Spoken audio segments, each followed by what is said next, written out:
my kitchen, read the names, look at the logos, envisage the missions, and marvel at the scope and diversity of what groups were doing on behalf of others. Later, I would store them in drawers or paper bags as keepsakes of the journey. Over the course of years, the number of cards mounted into the thousands, and whenever I glanced at them, I came back to one question.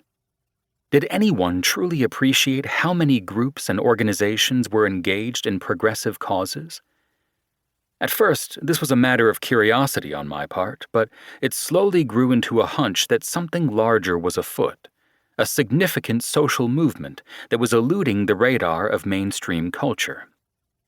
So, curious, I began to count.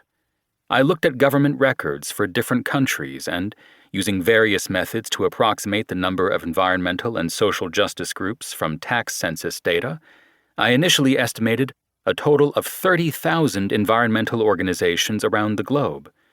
When I added social justice and indigenous peoples' rights organizations, the number exceeded 100,000. I then researched to see if there had ever been any equals to this movement in scale or scope, but I couldn't find anything, past or present. The more I probed, the more I unearthed, and the numbers continued to climb as I discovered lists, indexes, and small databases specific to certain sectors or geographic areas. In trying to pick up a stone, I found the exposed tip of a much larger geological formation. I soon realized that my initial estimate of 100,000 organizations was off by at least a factor of 10, and I now believe there are over 1 and maybe even 2 million organizations working toward ecological sustainability and social justice. By any conventional definition, this vast collection of committed individuals does not constitute a movement. Movements have leaders and ideologies.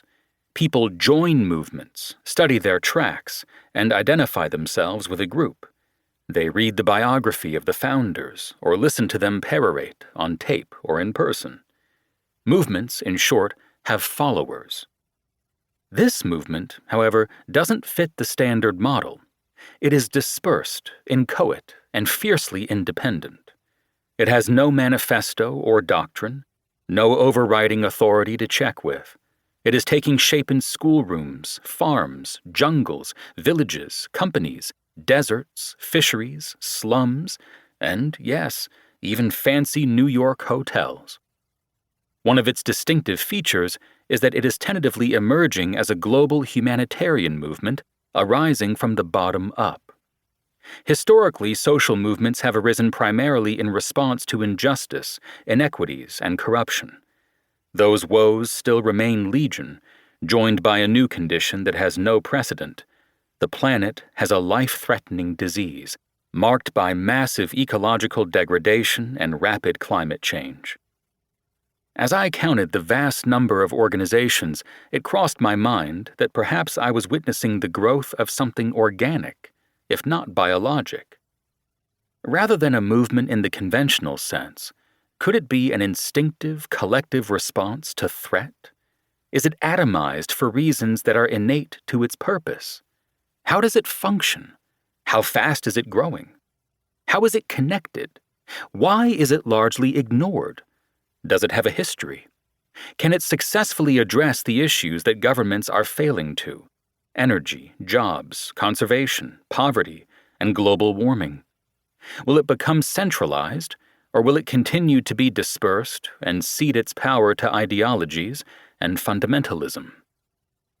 I sought a name for the movement, but none exists. I met people who wanted to structure or organize it, a difficult task, since it would easily be the most complex association of human beings ever assembled. Many outside the movement critique it as powerless, but that assessment does not stop its growth. When describing it to politicians, academics, and business people, I found that many believe they are already familiar with this movement, how it works, what it consists of, and its approximate size. They base their conclusion on media reports about Amnesty International, the Sierra Club, Oxfam, or other venerable institutions.